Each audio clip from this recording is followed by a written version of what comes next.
What up, what up? I'm the math teacher Goat, and today in sixth grade math, we are going to compare ratio relationships. So, as usual, if you watch all of my videos, what I'm going to have you do is go to the link found in the description of this video. That gets you to the notes for this video. Download them, print them if you can, or at least put them on a tablet so you can follow along, or put them somewhere so you can follow along, because I'm going to do a bunch of problems and ask you to pause the video and have you do problems on your own, then come back and check your work. Also, like, subscribe, comment, share these videos with your friends. It goes a long way for me.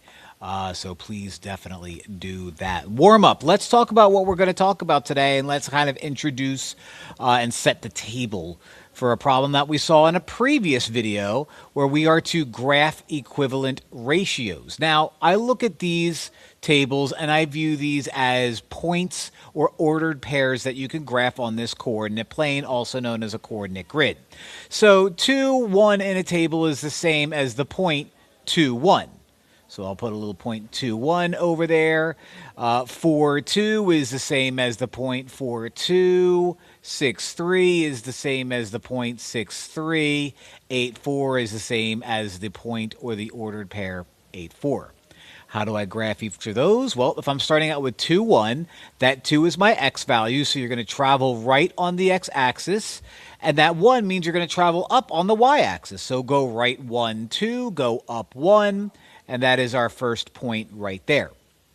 Our second point, 4, 2, has you go right 1, 2, 3, 4, up 1, 2, put a dot right there.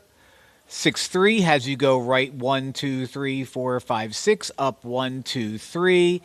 And so that is our point right there.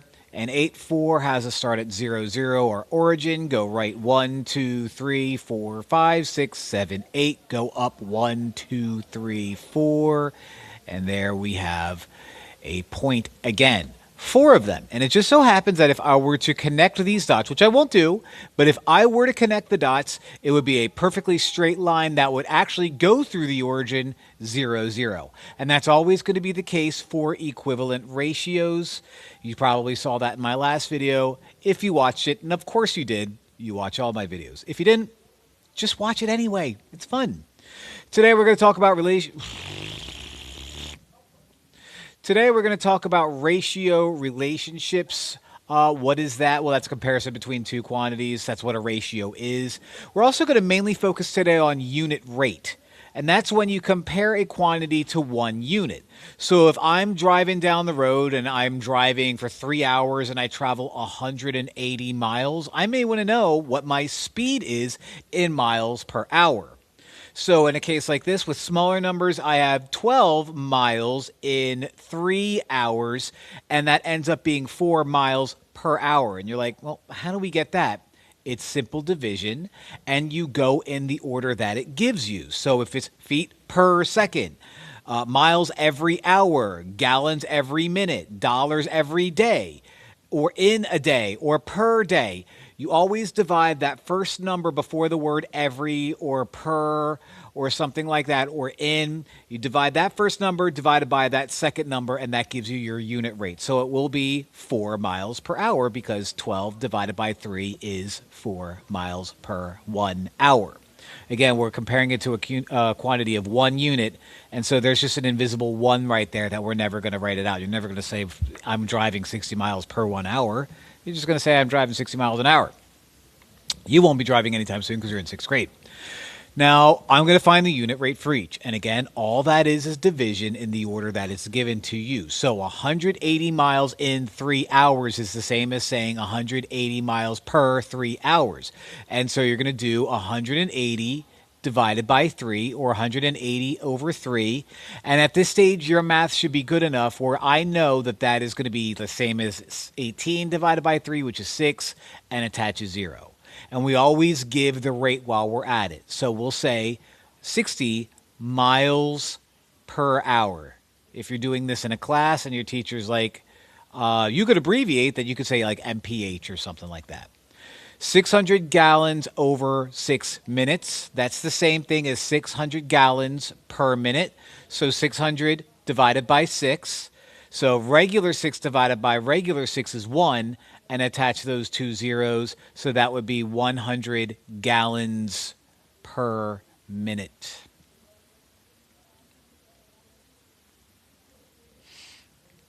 Okay.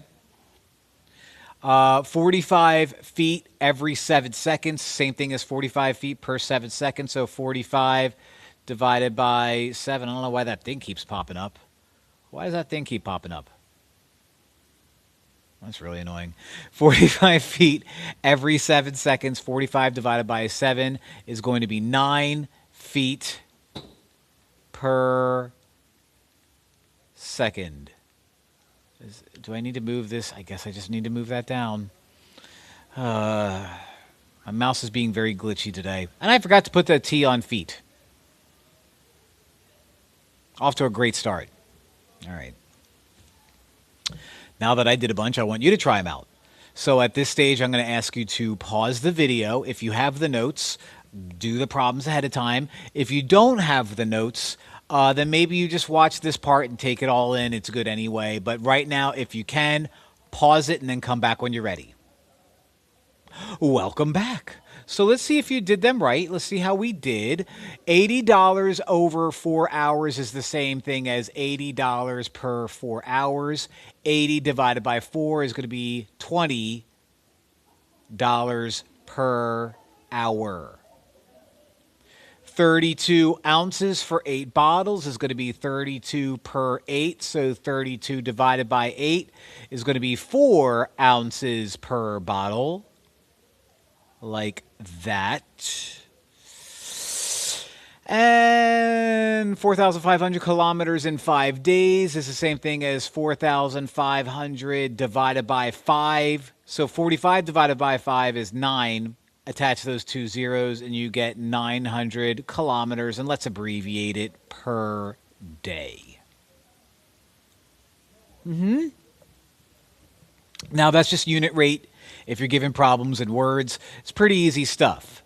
Now, if I give you a table, a ratio table, where you have equivalent ratios, I could do the same thing and kind of do the same idea. Now, what we have to be careful here is the order, because it's kind of a little bit backwards. This says 3 apples, $6. You're not going to say, oh, well, let's find the unit rate. It's going to be apples per dollar. You don't buy stuff and find out how much you have apples per dollar. If you buy something, you want to know how much it costs per apple. So we have to be very, very, very careful with the order that we do this. Now, these are equivalent ratios, which means they're going to be the same. So all I have to do is just pick one number per table and answer the question. We want cost dollars per whatever fruit we have. So what we're going to do first is do $6 per 3 apples. I could do $12 per 6 apples. It's the same exact thing, only you have to do one. So $6 per 3 apples is going to be $2 per apple.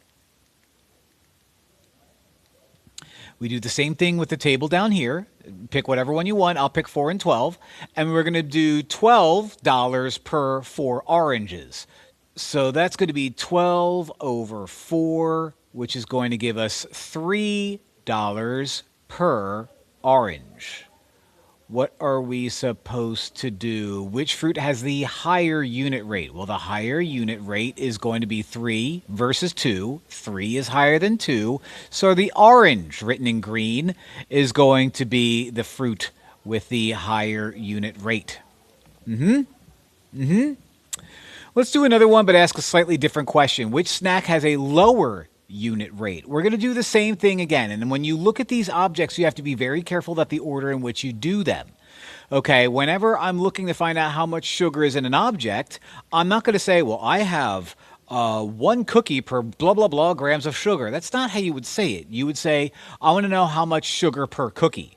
So I'm doing sugar per whatever snack. So be careful with the order in which you do this. It doesn't matter which number I pick per table. It's going to give me the same exact thing. So if I want to do 24 or 28 and 4, I'm going to make sure that I go in the order that I need. Okay, so it's sugar in grams per cookie. So it's going to be 28 grams per 4 cookies.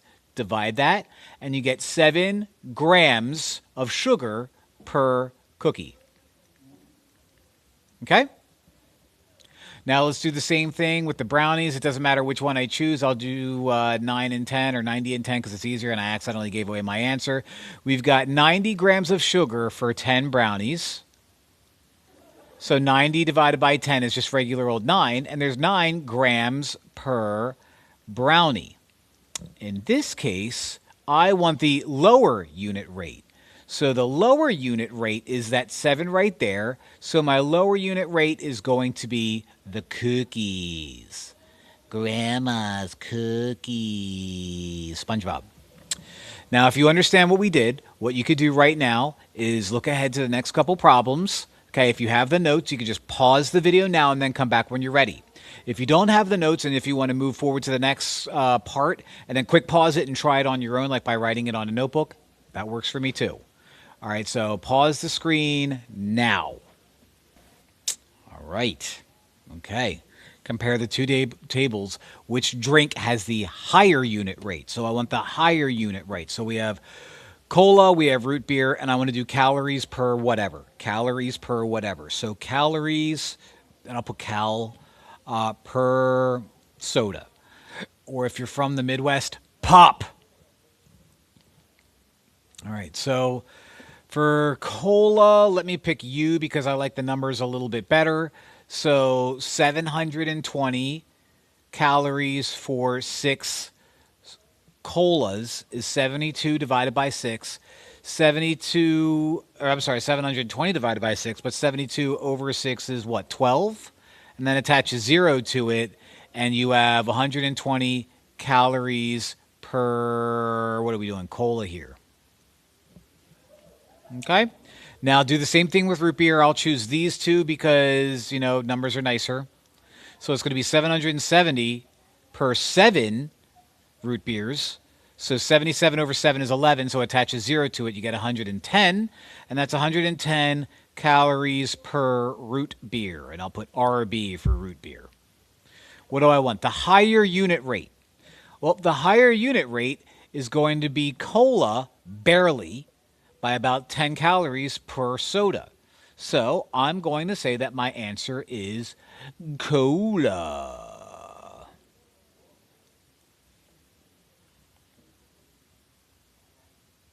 All right. Let's wrap this guy up with a word problem. Our word problem today is the AI wildlife preservation basketball season is underway. Look at that picture. The Tigers have played 3 games so far and have scored a total of 24 points. Meanwhile, the Bears have played 4 games and scored a total of 28 points. If both teams continue to play at their current pace, which team has a higher unit rate of points per game? So, points per game, points per game. The Tigers are 24 points per 3 games. So, Tigers are 24 points per 3 games. So we're going to do 24 divided by 3. That gives us 8 points per game. And I'll put PPG for points per game. Okay. Now we have the Bears. The Bears have played 4 games and scored 28 points. So 4 games, 28 points, that's 28 points per 4 games. 28 divided by 4 is 7 points per game. Which team has a higher unit rate of points per game? Well, 8 versus 7 gives me 8, being the bigger one. And that would belong to the Tigers. Go, Tigers, go. Go. Artificially intelligent generated picture that I got from ChatGPT. Shout out to them. What did we learn today? Well, We learned how to compare ratio relationships. We learned how to use unit rates and make them. We learned how to compare tables. We did a little bit of graphing in our warm up, and we learned how to decide if ratios equivalent or if they're bigger or if they're smaller. We did a lot today. Heavy duty lesson. But thank you guys for watching. I hope you enjoyed it. Please do like and subscribe and comment on this video and all of my videos. Watch them all and tell me how much you love me in the comments section. Share these with your friends. All of the above. All right, that's it for today. Thanks for watching. Bye.